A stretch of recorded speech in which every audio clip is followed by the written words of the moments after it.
રામ રામ ખેડૂત મિત્રો, મારું નામ છે દિલીપ પટેલિયા અને આપણી યુટ્યુબ ચેનલ શ્રીરામ પેસ્ટિસાઇડ્સ મહુવામાં આપ સર્વે મિત્રોનું હાર્દિક સ્વાગત છે। હવે આજે આપણે કૃષિ ઉપયોગી માહિતીની અંદર ખાસ આજે માહિતી એક દેવાની છે સલ્ફર વિશેની માહિતી। મગફળી ની અંદર અત્યારે પીળાશની થોડીક શરૂઆત થઈ છે, તો એના અંદર સલ્ફરની મહત્વતા શું હોય છે અને સલ્ફરની કાર્ય પદ્ધતિ એના વિશે આપણે માહિતી દેવાની છે। એના સિવાય બીજી 4-5 પ્રોડક્ટ આપણી પાસે છે, એના વિશે પણ આજે આપણે માહિતી તમને દેવાની છે। તો હવે આજની આપણે કૃષિ માહિતીની શરૂઆત કરીએ તો સૌ પ્રથમ આપણે વાત કરીએ કે સલ્ફરની ઉપયોગિતા શું છે। તો સલ્ફર જે છે ને એ પહેલું તો ગુજરાત સરકાર દ્વારા માન્ય 4થા નંબરનો ફર્ટિલાઇઝર ગ્રેડ છે। નાઇટ્રોજન, ફોસ્ફરસ, પોટાશ એના પછી 4થા નંબરનો ગ્રેડ સલ્ફર છે, ગુજરાત સરકાર દ્વારા જાહેર કરેલું છે। તો ગુજરાતની મોટા ભાગની જેટલી પણ જમીનો છે એના અંદર સલ્ફરની ઉણપ છે, એના હિસાબથી ગુજરાત સરકાર દ્વારા સલ્ફરની ઉપયોગિતા વધારવા માટે ભલામણ કરવામાં આવી છે। તો હવે સલ્ફર છોડની અંદર શું કામ કરે એની આપણે થોડી વાત કરીએ। તો સલ્ફર આપણે જે કોઈ નાખીએ, હવે એના અંદર હું તમને થોડી વાત કરી દઉં તો આપણી પાસે છે ન્યુટ્રીએસ 90, આ છે સુમિટોમો કેમિકલ્સ જાપાનનું ન્યુટ્રીએસ 90। આ 9 કિલોની ડોલમાં પણ ઉપલબ્ધ છે, 30 કિલોના ડ્રમમાં પણ ઉપલબ્ધ છે, 3 કિલોની બેગ છે અને 1 કિલોનું પાઉચ પણ આપણી પાસે હાજરમાં છે। ન્યુટ્રીએસ 90% પાવડર, સલ્ફર 90% પાવડર ફોર્મમાં આવશે। પછી બીજું આવશે એ 80% પાવડર ફોર્મની અંદર આવશે, સલ્ફેક્સ ગોલ્ડ નામથી સુમિટોમો કંપનીનું। તો હવે આપણે સલ્ફર છોડની અંદર તમે જ્યારે નાખો છો તો એ છોડના મૂળનો વિકાસ કરવાનું કામ કરે છે, સાથે સલ્ફરની ઉણપ પૂરી કરવાનું કામ કરે છે।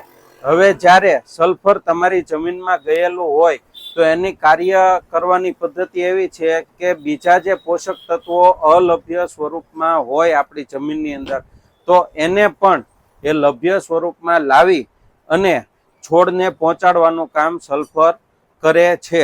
અને બીજું, અત્યારે જો મગફળી પીળી પડવાનો થોડો પ્રશ્ન મોટા ભાગની જગ્યાએ જોવા મળે છે કે ભાઈ અમારે થોડી મગફળી પીળી પડવાની શરૂઆત થઈ ગઈ છે, તો એમાં વીઘે તમારે 1.5 કિલો સલ્ફર નાખવાનું છે અને સાથે નાખવાનું છે મોબીસેલ H। આ પણ સુમિટોમો કેમિકલ્સ જાપાનની બનાવટનું છે મોબીસેલ H। બહુ વર્ષો જૂની બ્રાન્ડ છે, બહુ બધા વર્ષોથી માર્કેટની અંદર પ્રચલિત છે અને નામથી વેચાય છે। હ્યુમિક એસિડ આવશે, ઓર્ગેનિક ફોર્મની અંદર હ્યુમિક એસિડ આવશે। માર્કેટમાં ઘણા બધા હ્યુમિક એસિડ મળતા હોય પણ એના કરતાં આ હ્યુમિક એસિડ અલગ છે અને આની કાર્ય પદ્ધતિ પણ અલગ છે। જ્યારે તમે સલ્ફર અને મોબીસેલ બંને, દાખલા તરીકે તમે મગફળીમાં આપી શકો, કપાસમાં આપી શકો અથવા કોઈ પણ શાકભાજીમાં આપી શકો, મરચી કરી હોય, ટમેટી કરી હોય, રીંગણી કરી હોય કે બીજા કોઈ શાકભાજી કર્યા હોય, તો એના અંદર આ બંને પ્રોડક્ટ તમે આપી શકો છો। આ બંને પ્રોડક્ટ આપવાથી ફાયદો એ થશે કે મૂળનો ગ્રોથ ઝડપથી થશે, મૂળ એકદમ સફેદ અને ચોખ્ખા થશે, વ્હાઇટ કલરના થશે અને એકદમ ઝુંડ થઈ જશે મૂળનું, બંને વસ્તુ સાથે વાપરવાથી। અને બીજું કે હ્યુમિક એસિડ એટલે હ્યુમસની જે જરૂરિયાત હોય એ પણ એમાંથી મળી રહેશે અને સલ્ફરની જે ઉણપ હોય એ પણ મળી રહેશે, એટલે છોડનો લાઇટ કલર એકદમ જોરદાર આવવાનો છે અને એનો ગ્રોથ, વેજીટેટિવ ગ્રોથ ખૂબ જ સારામાં સારો અને ઝડપી ગ્રોથ થશે। આ નાખવાનું છે તમારે વીઘે કિલો અને ન્યુટ્રીએસ નાખવાનું છે તમારે વીઘે 1.5 કિલો।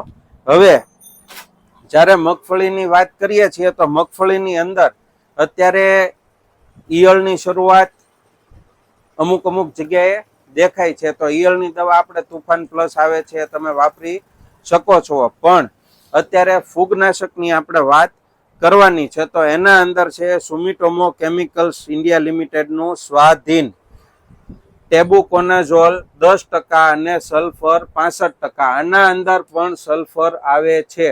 આ આ જે ફૂગનાશક છે એ બંને પ્રકારે કામ કરશે.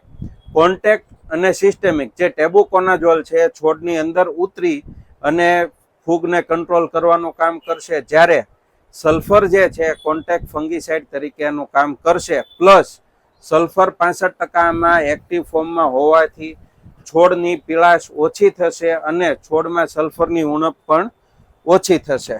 એટલે પહેલો જ્યારે મગફળીનો ડોઝ આપણે આપતા હોય ત્યારે સ્વાધીન આપવાની ખાસ ભલામણ છે. આનો ડોઝ છે એક પંપની અંદર 40 ગ્રામ. હવે મોટા ભાગની મગફળીઓ અત્યારે 30, 35, 40, 45 દિવસ સુધીની થવા આવી છે. તો એના માટે અત્યારે ખાસ જે મગફળીની અંદર વેજીટેટિવ ગ્રોથ વધારે છે એ મગફળીમાં વાપરવાનું છે સુમિટોમોનું વિદ્યુત. એટલે કે જે મગફળીની હાઈટ મોટી થઈ ગઈ છે અને હજી ફૂલડા ઉગડવાની શરૂઆત નથી થઈ અથવા તો ઓછી માત્રામાં ફૂલ ઉગડે છે, એનો ફૂલ બેસવાનો સમય થઈ ગયો છે છતાંય ફૂલ ઓછા ઉગડે છે, તો એમાં ખાસ ભલામણ છે સુમિટોમોનું વિદ્યુત. એકદમ મગફળીને હાઈટનો જે વધારાનો તમારે ગ્રોથ હશે એ રોકી દેશે અને એનું બળ જે છે એ ફૂયા મૂકવામાં લાવશે અને કલર એકદમ સારો એવો મગફળીનો પકડશે, એકદમ લીલો કલર મગફળીનો કરશે. હવે એની પછીની વાત કરીએ તો બીજી છે Rujuta amino acid plus vitamins biostimulant. આના અંદર એમિનો એસિડ દવા છે અને બીજું જે છે એ છે ચટકા. આના અંદર પણ એમિનો એસિડ છે, નેચરલ ઓર્ગેનિક છે. આ દવા બંને પ્રમાણેનું 20 થી 25 ml છે પર પંપની અંદર. જેમને મગફળીનો વિકાસ એટલો બધો ન હોય કે નોર્મલ વિકાસ છે મગફળીનો અને સેજમથી પીળાશ પણ બતાવે છે અને ફાલની પણ હારોહાર જરૂરિયાત છે, કોઈક ફૂલ ઉગડવા માંડ્યું છે તો હવે ફાલ બેહવાની દવા આપણે એમાં નાખવી પડે. તો એના માટે તમારે વાપરવાનું છે રુજુતા અથવા ચટકા. બેમાંથી કોઈ પણ એક પ્રોડક્ટ તમારે વાપરવાની રહેશે. આ બંને પ્રોડક્ટનું સારામાં સારા પરિણામ મળશે. વેજીટેટિવ ગ્રોથ કન્ટિન્યુ શરૂ રાખશે અને પ્લસ ફાલ બેહાડવાનું કામ કરશે. તો હવે આજની કૃષિ માહિતીની અંદર બસ આટલું જ. તે વધારે વિશેષ કોઈ માહિતી માટે તમે અમારી સાથે જોડાયેલા રહો અને આપણી ચેનલ શ્રીરામ પેસ્ટિસાઇડ્સને તમે સબસ્ક્રાઇબ કરો અને આ વિડીયોને વધારેમાં વધારે તમારા મિત્ર ગ્રુપની અંદર તમે મોકલો કે જેથી કૃષિલક્ષી સારામાં સારી માહિતી આપણે એના સુધી પહોંચાડી શકીએ. એ સાથે જ મને રજા આપો. જય જવાન, જય કિસાન.